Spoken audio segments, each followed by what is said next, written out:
de valeur. Femme, femme, femme, femme, femme de valeur.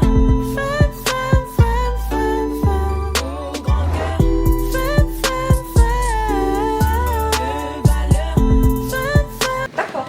Bonjour à tous et bienvenue dans l'émission Femmes de valeur. Aujourd'hui, j'ai l'immense plaisir d'avoir à mes côtés Anne-Claire Frémont. Bonjour Anne-Claire. Bonjour. Comment allez-vous? Merveilleusement bien. Oh bah très bien, ça nous fait plaisir de vous avoir à nos côtés en tout De cas. même.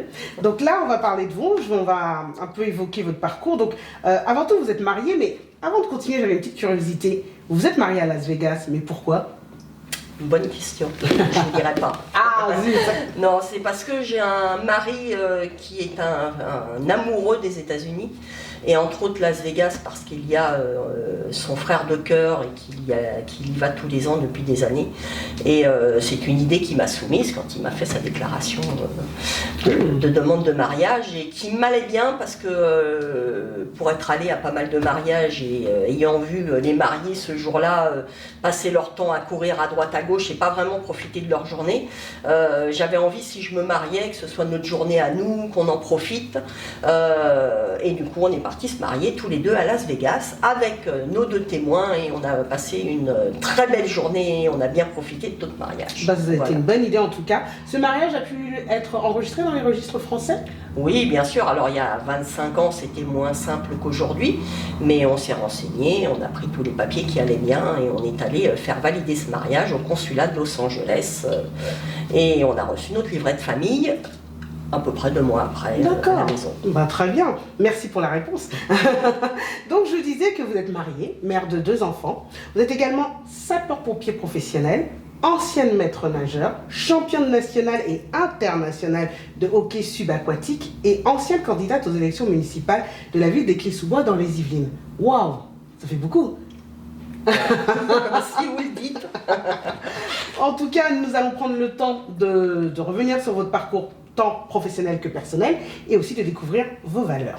Donc, on va commencer par, bien sûr, le côté professionnel. En 1984, vous êtes devenu sapeur-pompier volontaire. Vous aviez alors 19 ans. Comment avez-vous été recruté? Un petit peu comme tout le fil de ma vie, une opportunité, une rencontre. En ce temps-là, je préparais mon diplôme de maître nageur, où j'étais maître nageur, je ne sais plus. Et un soir, un monsieur a amené ses enfants au club, et 1 fois, 2 fois, 3 fois, il m'a vu. À un moment donné, il m'a abordé, il m'a dit « Vous voudriez pas être sapeur-pompier volontaire, vous ?» J'avais jamais eu idée d'être sapeur-pompier, hein, ce qui est étonnant d'ailleurs. Et bon, je lui ai dit bah, « Écoutez, pourquoi pas ?» Il m'a donné rendez-vous, et ça a commencé comme ça. Et ben, Voilà.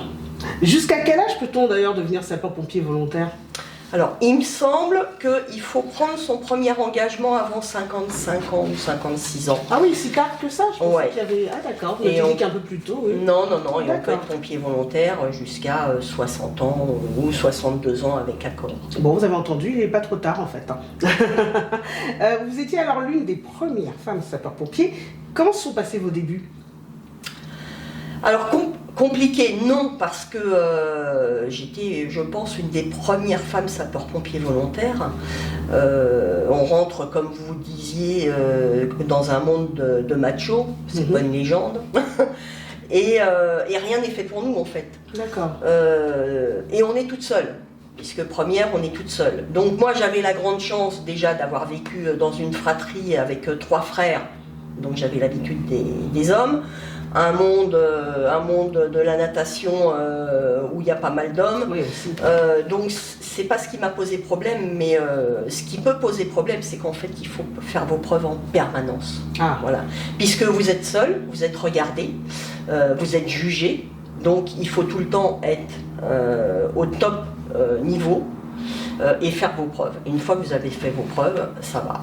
et vous alors, comment vous avez fait pour faire vos preuves et vous intégrer? Alors déjà, j'étais assez sportive, donc heureusement le physique, le fait que déjà vous fassiez aussi bien ou même mieux que certains hommes, parce qu'il n'y avait quand même pas que des bêtes de guerre chez les pompiers, et des grands sportifs, déjà ça aide, parce qu'ils se rendent compte que vous faites comme eux.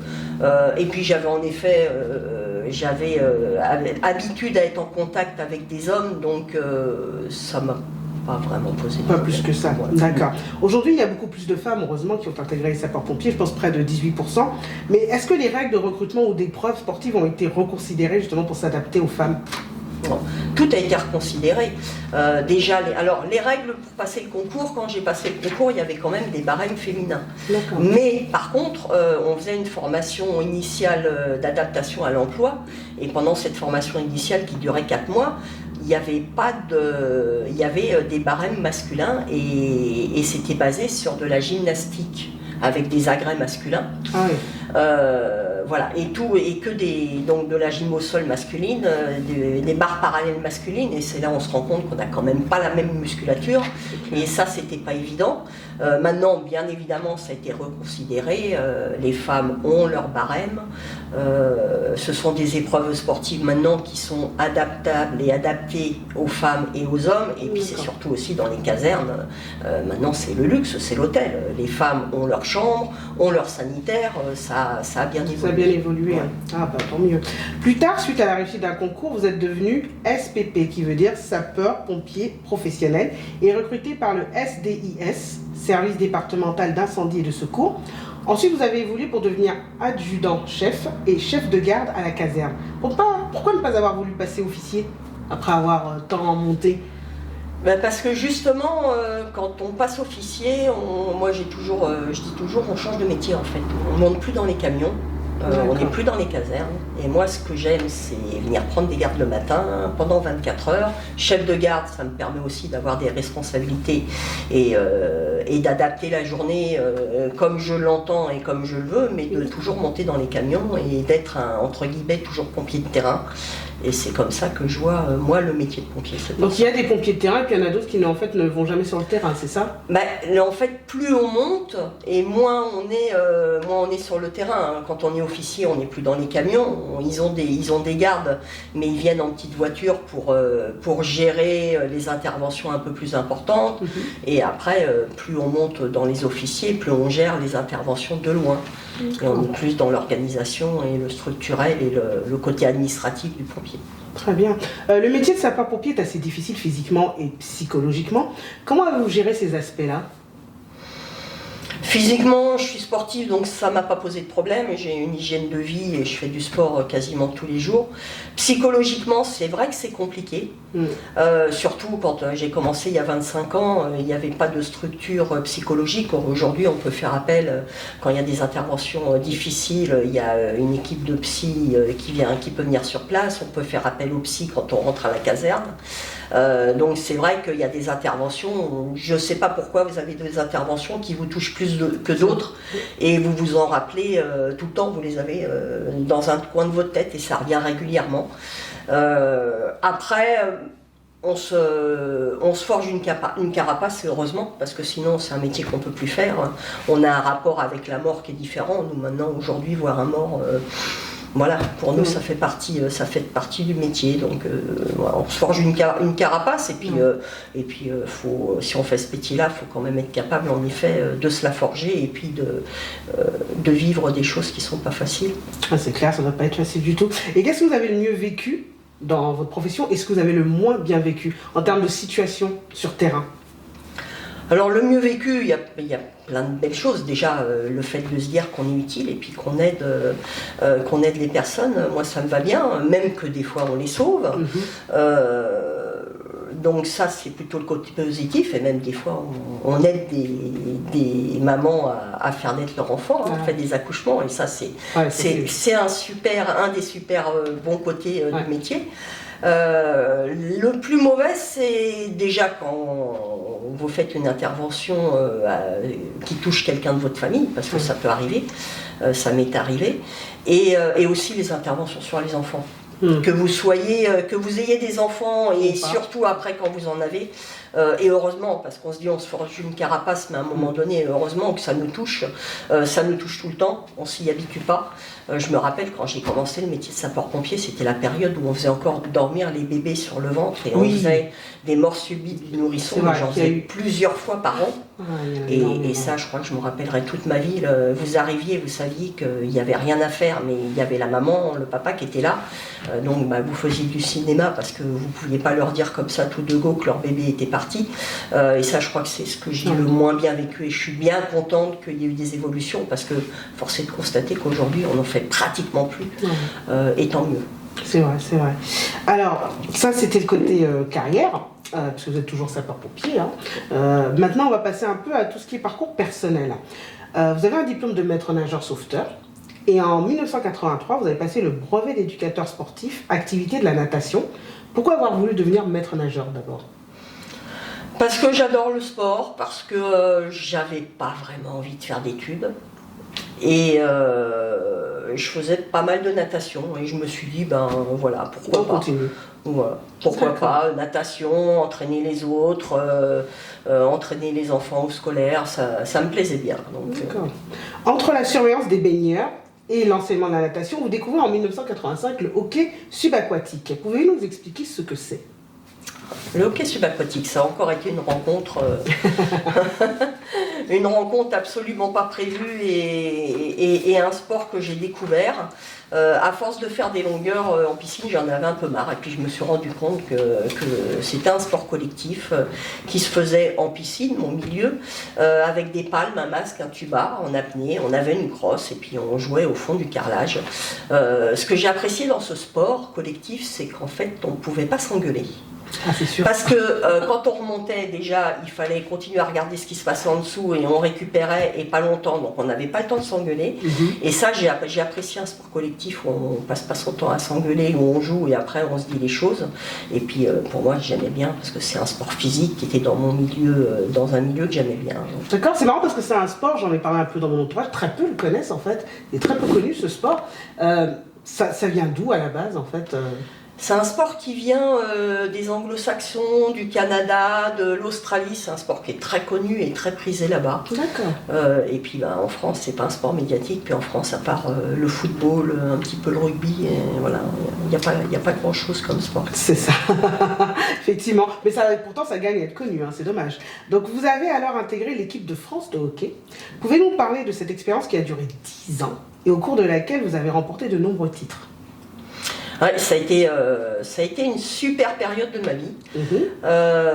En effet, équipe de France et même capitaine de l'équipe de France pendant pas mal d'années. Le fait que du coup je travaille en piscine m'a beaucoup aidé parce que j'étais libérée. Merci à monsieur le maire du Chesnay qui me libérait pour mes stages, mes compétitions. Autant vous dire que j'étais pas beaucoup à la piscine. J'ai voyagé, mais j'ai voyagé partout dans le monde, la Nouvelle-Zélande, l'Australie, l'Afrique du Sud, le Canada, partout en Europe, une petite récupération de décalage horaire à Nouméa, super sympa aussi. On a connu beaucoup de pays, des expériences humaines vraiment géniales, une équipe super et puis quelques victoires, oui. Et les titres que vous avez remportés, c'était lesquels? Alors, on a fait 3e au championnat du monde. On a fait plusieurs fois championne d'Europe et puis avec mon club qui était d'ailleurs le club du Chesnay parce qu'il fallait comme beaucoup de sports quand on était en équipe de France on appartenait à un club et j'étais au club du Chesnay, on a fait un nombre aussi assez important de fois championne de France. Bah, bravo en tout cas. Le sport paraît être pour vous une véritable passion. Quand avez-vous commencé justement à en faire? Il paraît dans le ventre de ma mère. Ah bah oui, c'était très précoce alors. Voilà, après des parents qui nous ont donné goût au sport, parce que ça j'y crois beaucoup, donner des valeurs et une hygiène de vie à ses enfants. Et puis voilà, après j'ai continué dans cette lignée, j'ai fait beaucoup de sports, plusieurs sports pendant mes années collège et lycée, ce qui expliquait aussi que je préférais être en train de faire du sport qu'en train de faire des études. Ça s'appelle la passion. Voilà, puis après je pense que ça devient une drogue, après, après on peut plus s'en Tant que passer. ça fait pas de mal. Hein. C'est ça devient une drogue avec, sans les mauvais côtés. C'est ça. Donc vous avez été présidente de l'amicale des sapeurs-pompiers. Quelles étaient les activités de cette association, et pourquoi l'avez-vous créée en fait? Alors je ne l'ai pas créé, mais chez les sapeurs-pompiers, ce qu'il faut savoir, en volontaire et professionnel, puisqu'il y a un petit peu des deux, on n'a pas de comité d'entreprise. Ah, d'accord. On a donc du coup on a des associations, ce qu'on appelle des amicales, qui vivent grâce au calendrier, aux dons généreux lors des distributions des calendriers. Et cette association, s'occupe d'organiser les Saintes-Barbes, les Noëls des enfants, fait en sorte que les pompiers aient du café toute l'année, et une belle télévision. Et puis aussi, on organise quelques journées de cohésion, on organisait des voyages. Voilà, c'était un petit peu la vie de la collectivité dans laquelle on était. D'accord. Donc pensez bien, quand ils passent le calendrier, pensez à eux, c'est important. Vous voyez, ça leur permet de faire des choses très sympas. D'accord. Donc parallèlement à votre métier de sapeur-pompier, vous étiez adjointe au maire. Comment avez-vous fait pour intégrer l'équipe municipale ? Mais encore une fois, une rencontre, une femme maire des Clés-sous-Bois. On avait appris depuis quelques années à travailler avec elle, et puis elle était sur la préparation d'un nouveau mandat, donc elle m'a, convoqué, invité à un rendez-vous pour me proposer, si je le souhaitais. Alors, c'était encore quelque chose à laquelle je n'avais pas du tout pensé, donc voilà, après discussion avec mon mari, parce que ça implique forcément du temps sur la vie de famille, j'ai validé cette proposition. Nous avons été élus et voilà, une nouvelle aventure a commencé. C'est ça. Vous étiez en charge de quel secteur exactement ? Un secteur pas compliqué, éducation enfance, c'est-à-dire en charge de toutes les écoles et les centres de loisirs. D'accord. Donc ça m'allait bien parce que les enfants, j'adore. M'occuper des enfants, j'adore. Et puis c'est une délégation de terrain qui était très très prenante, mais voilà, avec beaucoup de... Prenante et pas facile parce qu'on a des parents exigeants aussi. Certes, ce sont des enfants, mais derrière les enfants, il y a des parents, et des fois pas très commodes. Tout à fait, on a des parents exigeants, on a des enseignants exigeants, mais j'avais la chance aussi d'être avec un maire qui avait quand même, pour qui l'éducation et l'enfance était une grande priorité, et qui m'a laissé mettre en place un petit peu tout ce que je voulais et gérer comme je voulais. Donc c'est sûr qu'il faut apprendre à se connaître, il faut apprendre à se faire confiance. C'est ça. Mais on a monté des beaux projets. On a subi aussi comment ça s'appelle, la période où il y avait plus que 4 jours de scolaire. Oui, tout à fait. Voilà, où on a mis en place pas mal d'activités pour les enfants. Donc j'ai réussi à mettre pas mal de choses en place. L'avantage aussi d'être dans une ville pas très grande, c'est que vous arrivez à voir l'impact de ce que vous mettez en place. Donc ça a été aussi une belle expérience, très prenante. Parce que beaucoup de travail, mais une belle expérience de ma vie que je regrette pas du tout. Mais bien, disons qu'à chaque fois que vous touchez quelque chose, c'est pas mal, quoi. Ça c'est positif en général, c'est bien. Ouais, mais je pense. Prenez les risques, mais en fait c'est bien. Ouais, après je m'implique et puis je les rends positives. D'accord. En 2020, vous vous présentez aux élections municipales. Comment et pourquoi ? Je ne l'avais pas du tout envisagé non plus. Encore une fois. Ouais, je crois que c'est le fil de ma vie et c'est le destin de ma vie. Ça faisait 2 mandats, c'était la fin de mon 2e mandat, je m'étais dit j'arrête parce que c'est prenant, j'avais envie de me recentrer un petit peu sur mon mari, ma famille, ma vie perso, parce que ça veut dire que voilà, ma vie perso, mes amis. Et puis encore une fois, je suis convoquée par le maire et elle me dit Anne-Claire, qu'est-ce que tu envisages ?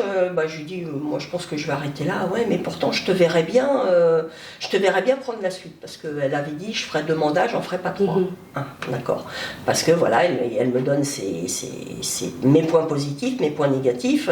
Elle me dit tu réfléchis. Donc je rentre, je réfléchis de nouveau, j'en parle avec mon mari parce que forcément encore plus d'impact. Tout à fait. Et puis voilà, on ne change pas de nature, je me dis pourquoi pas, je vais bientôt être en retraite, mon mari non. Si en effet faut tenter l'aventure, c'est le moment, mes enfants sont grands, ils ont moins besoin que moi. Donc je valide, je dis allez, je me lance. Et du coup, comment s'est déroulée cette campagne ? Du coup, alors compliqué. Compliqué parce que pourtant j'avais une belle équipe, parce que moi je ne suis pas du tout politique à la base. J'ai pas les bassesses politiques que peuvent avoir certains. J'avais une belle équipe issue de la société civile qui avait envie de s'impliquer, pas pour des raisons politiques, mais vraiment pour le bien de la ville. Mais on avait en face de nous, entre autres, une équipe d'ailleurs constituée de beaucoup de personnes avec qui j'avais travaillé depuis 10 ou 13 ans, qui étaient plutôt issues droite et extrême droite, qui eux étaient très politiques et alors qui ont mené contre moi une campagne de bas étage, même plus que les bas étages. J'aurais jamais cru ça, donc heureusement que j'avais une belle équipe. Ça a été une expérience, parce que je pense qu'il faut tout prendre positivement. Mais voilà, ils m'ont complètement flingué et puis ils ont gagné parce qu'en fait, on se rend compte que les campagnes de bas étage, ça marche. En plus, avec la Covid, pas beaucoup de participation. Eux, ils avaient des votants assez âgés qui sont allés voter. Moi, je pense que mes votants ne sont pas allés voter. Et puis voilà, j'ai perdu, mais j'en retire de positif que j'avais une superbe équipe. On a quand même, malgré tout, vécu une belle campagne ensemble. Et c'est ce que j'en ressors. Et si j'ai pas été élu, c'est que je devais pas être élu. Et dans un sens, c'est pas plus mal parce que je reprofite de la vie. Tout à fait. Des fois, on se dit, c'est un bien pour un mal. C'est un mal pour un bien plutôt. D'accord. Votre parcours démontre que vous avez été attiré par des métiers consacrés aux autres, mettant l'être humain au centre des préoccupations. Par exemple, vous avez été maître nageur, il faut l'attention aux autres, l'éducation avec les cours de natation, la vigilance. Vous avez été sapeur-pompier, qui vous êtes toujours, protéger et secourir, et l'oubli de soi, c'est important. Vous avez voulu être mère, qui force l'implication, le sacrifice, l'acceptation de prendre sur soi, et surtout le don de soi aussi, qui ne sont pas évidents. Est-ce que c'est naturellement que vous êtes dirigé vers ces métiers? On a vu que c'était dû à des rencontres, mais quelque part, vous êtes quand même attiré vers ce type de choses, de poste. Je pense que ça fait partie de mon ADN. Je pense aussi que j'avais une maman qui était beaucoup comme ça, et ce que je dis, il n'y a pas de mystère. L'éducation y est pour beaucoup. Et puis après, le caractère. Mais toute petite, je commençais à vouloir aider tout le monde, les copines, et ça a continué. Et même aujourd'hui, je suis toujours dans l'entraide. Quand je peux aider, j'aide. J'adore mon métier parce qu'il y a de l'entraide et que c'est tourné vers les autres. Je pense que toute ma vie, je serai tournée vers les autres et dès que je pourrai faire quelque chose pour les autres, je le ferai. Formidable. Et dans votre parcours tant personnel que professionnel, est-ce qu'il y a des personnes qui vous ont influencé? Non, je crois pas. Non, ça a été en fait les rencontres qui m'ont donné des opportunités que j'ai su saisir. Voilà. D'accord. Et est-ce que vous avez une chanson qui vous identifie ou qui vous parle? Ça c'est compliqué, parce que ça j'aime pas beaucoup. J'ai un chanteur que j'aime bien. J'ai un chanteur, c'est Cabrel, que j'adore. Pas que lui, j'aime bien CDC aussi, mais j'aime beaucoup Cabrel. C'est une autre gamme, CDC après. Par rapport à Cabrel, c'est marrant. Et de Cabrel, il n'y a pas une chanson qui vous...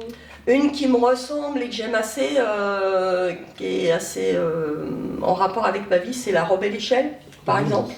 D'accord. Voilà, je vous dis pas pourquoi. Vous irez voir les paroles, vous comprendrez pourquoi aussi. On mettra un petit extrait. Vous irez voir les paroles. Voilà, et puis on mettra un petit extrait, il n'y a pas de souci. Croisée, mais une aussi belle lumière, jamais. Et dites-moi, avez-vous une citation ou un proverbe préféré? J'ai une citation de Simone Veil, qui était d'ailleurs une grande dame, qui me ressemble bien, qui dit toujours d'ailleurs, qu'il ne faut pas regretter ses erreurs, il faut les assumer. Tout à fait. Il ne faut pas fuir la peur, il faut la surmonter. Et la plus importante, il ne faut pas crier l'amour, il faut le prouver. Très beau. Voilà. Très beau, en tout cas. Merci pour cette belle citation. Nous sommes dans l'émission des femmes de valeur. Anne-Claire, nous aurions voulu savoir quelles sont vos valeurs. J'en ai beaucoup. On y va. J'en ai beaucoup, je ne vais pas toutes vous les citer. Alors, les valeurs professionnelles, vous les connaissez. Après, les valeurs qui me ressemblent, c'est, je pense, la loyauté, la sincérité, la probité, le respect, c'est une grande valeur, une très très grande valeur pour moi. Et l'entraide, bien sûr. Forcément. Notre émission touche à sa fin et j'aimerais remercier Anne-Claire de nous avoir fait l'honneur de sa présence dans notre émission Femmes de valeur.